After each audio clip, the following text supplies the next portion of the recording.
Chapter 6 of The Science of Getting Rich by Valence D. Wattles. How Riches Come to You.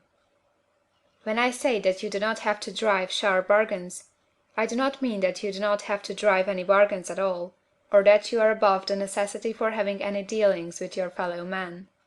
I mean that you will not need to deal with them unfairly. You do not have to get something for nothing, but can give to every man more than you take from him. You cannot give every man more in cash market value than you take from him, but you can give him more in use value than the cash value of the thing you take from him. The paper, ink, and other material in this book may not be worth the money you pay for it, but if the ideas suggested in it bring you thousands of dollars, you have not been wronged by those who sold it to you. They have given you a great use value for a small cash value. Let us suppose that I own a picture by one of the greatest artists, which, in any civilized community, is worth thousands of dollars.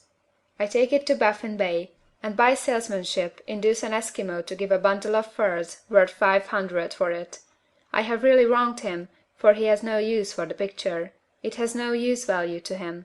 It will not add to his life. But suppose I give him a gun, worth $50 for his furs. Then he has made a good bargain. He has use for the gun. It will get him many more furs and much food. It will add to his life in every day. It will make him rich.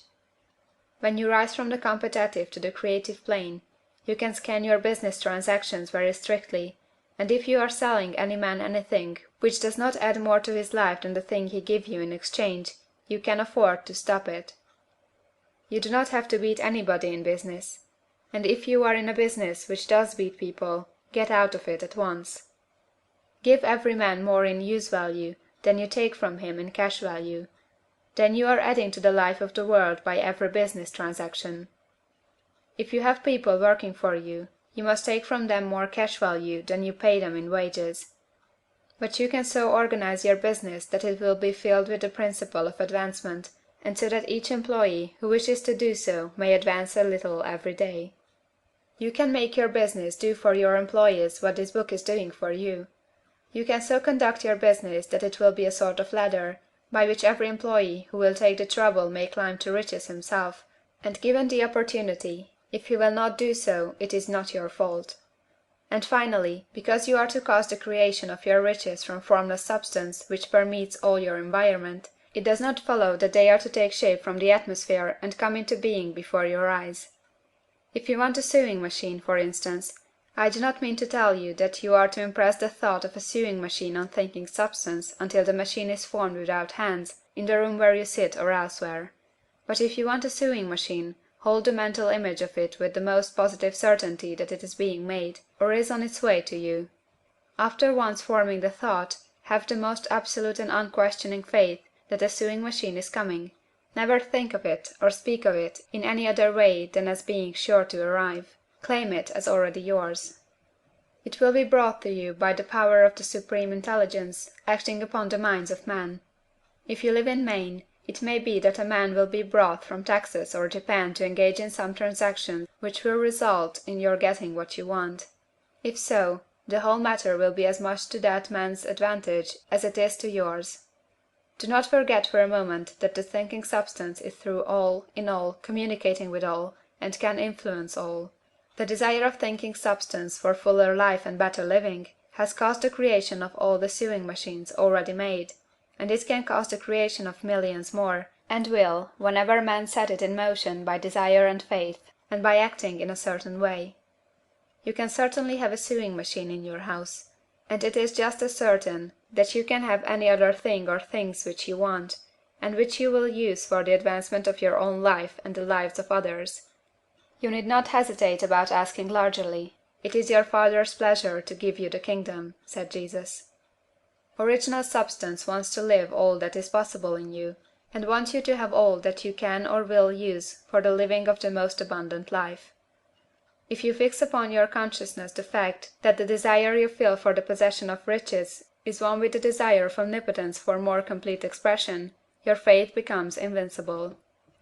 Once I saw a little boy sitting at a piano and vainly trying to bring harmony out of the keys, and I saw that he was grieved and provoked by his inability to play real music.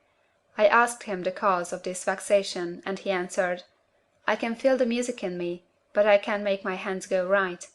The music in him was the urge of original substance, containing all the possibilities of all life.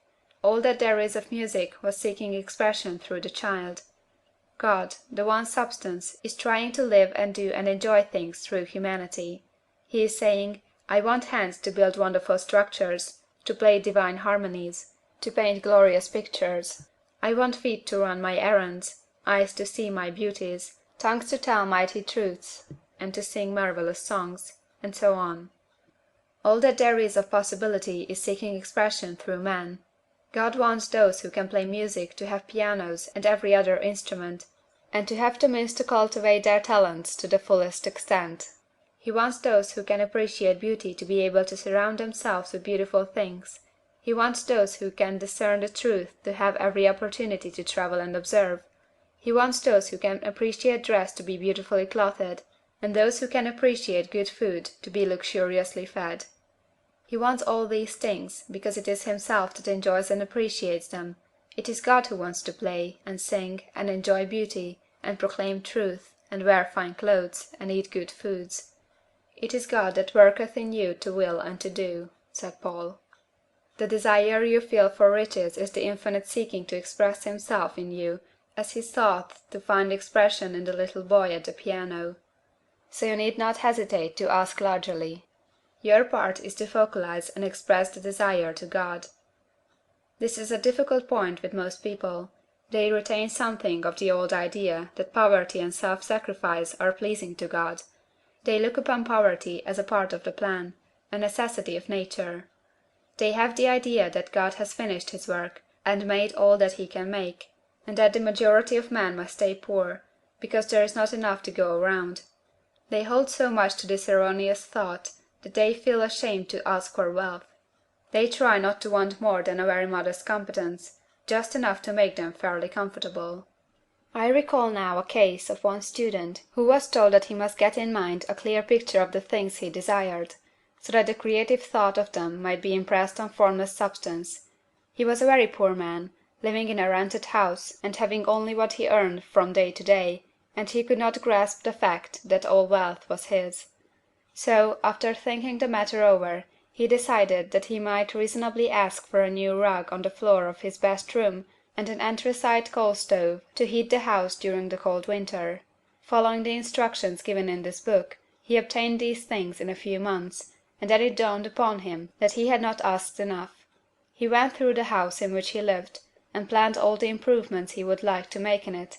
He mentally added a bay window here, a room there, until it was complete in his mind as his ideal home, and then he planned its furnishings.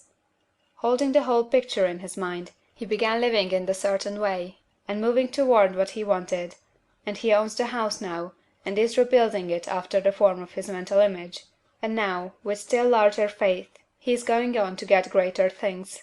It has been unto him according to his faith, and it is so with you and with all of us. End of chapter 6.